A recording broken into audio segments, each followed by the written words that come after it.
What's going on, everybody? Welcome to The Obsession. I'm Karl Bethke. Mike Stadler here.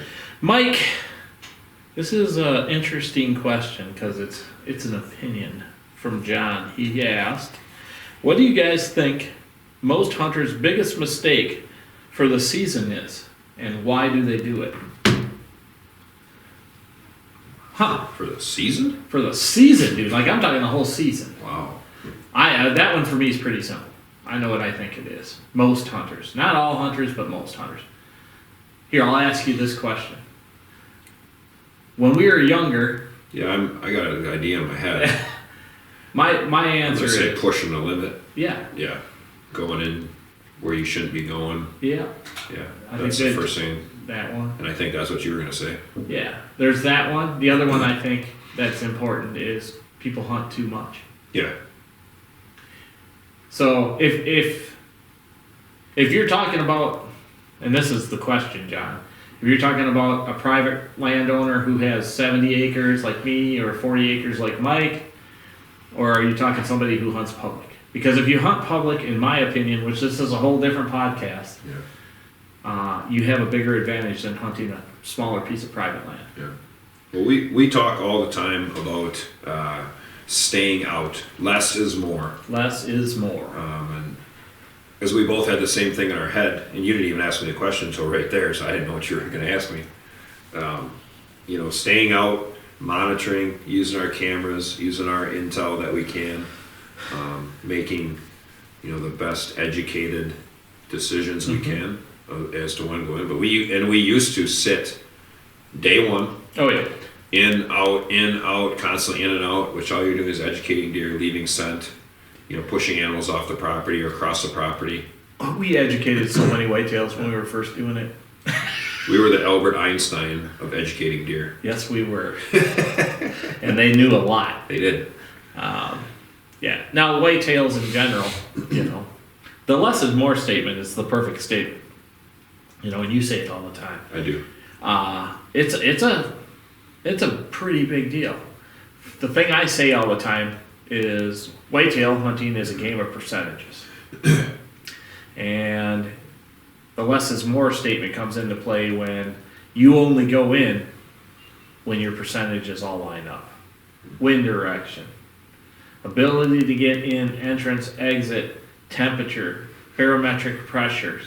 The more of these things that line up, the better your chances are of shooting a deer. Yeah. And like you said, every time you go into the woods, honest chance of a harvest on a mature buck is slim. Yeah. It is. So that's kind of how I look at it. You have to be able to control your percentages. You need to make sure everything lines up, and that'll give you a higher percentage of taking a buck that you're after. Yeah. Try to hunt smarter, not harder. Yeah. And I know you wait, it seems like forever before season opens again. Very rare are we gonna stand that opener. No. Anymore.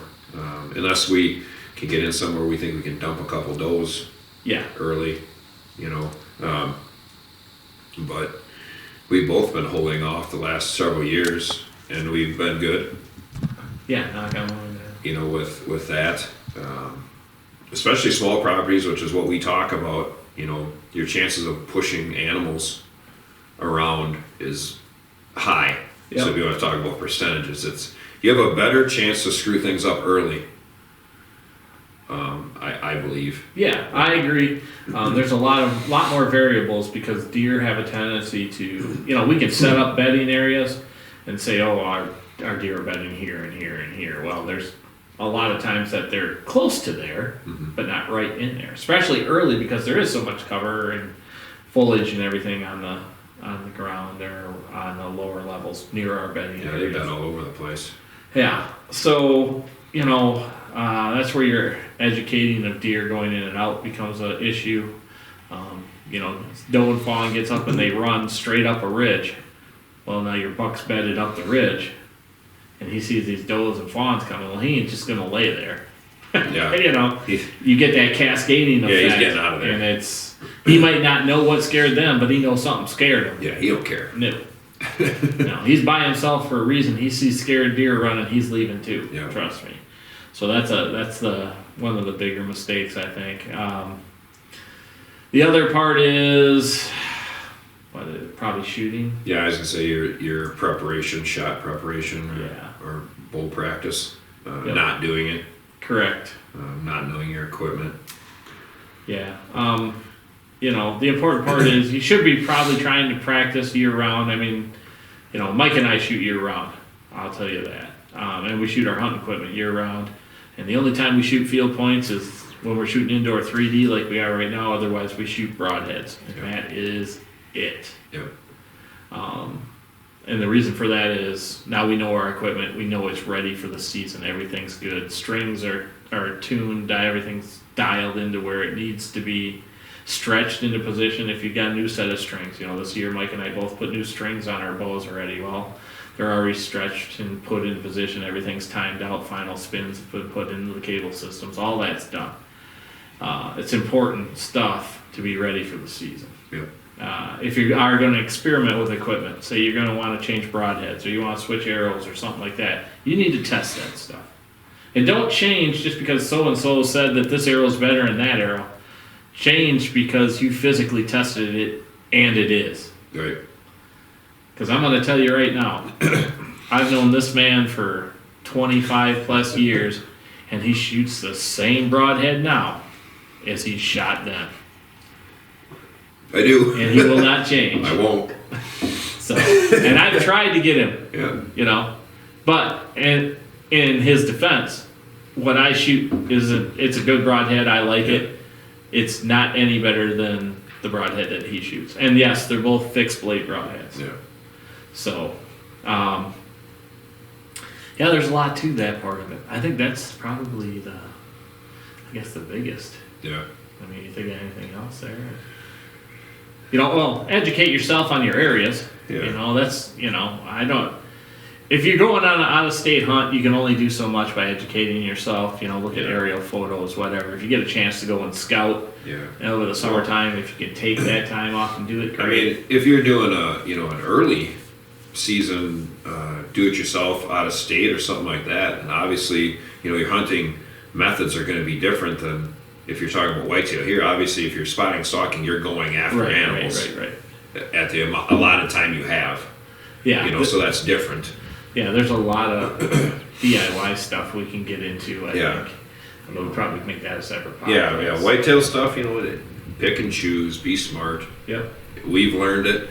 Not that we didn't have success the other way too sometimes, but I think we hurt ourselves more than we helped ourselves a lot of years. Yep. To be very honest with you. So, spend that time reviewing things or like what we like to do is get in our observation stands, we call them, where we're not really expecting to see anything, but the no invasive, in and out, just somewhere where we can watch and see things that we want to see. Yeah, watch movement. Where we have stands that we want to hunt. We let our cameras work harder now than what we used to. Yep.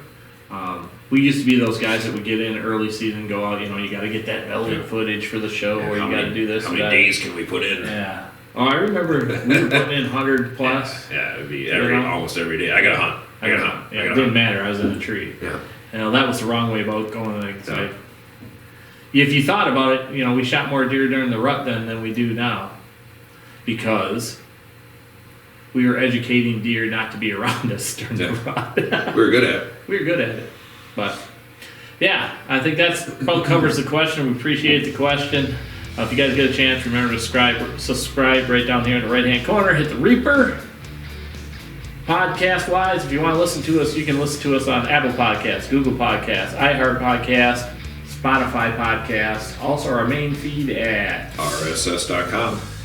Got any questions or want to put some comments in? We appreciate the comments. Hit them right down here in the comment section here on YouTube. Like and subscribe, like and subscribe, like and subscribe. Thanks for listening. Better this buck with 6 goes. Sneaking up about a mile and a half behind. Mike's waiting out behind me watching. So we're gonna see if we can get a shot. It's been a long week. Haven't seen a lot of deer. Day 5 here in North Dakota. I've had really poor luck lately. Sun's just coming up. We're out here today. It's about 14 degrees right now. It's gonna actually warm up into the 40s today, but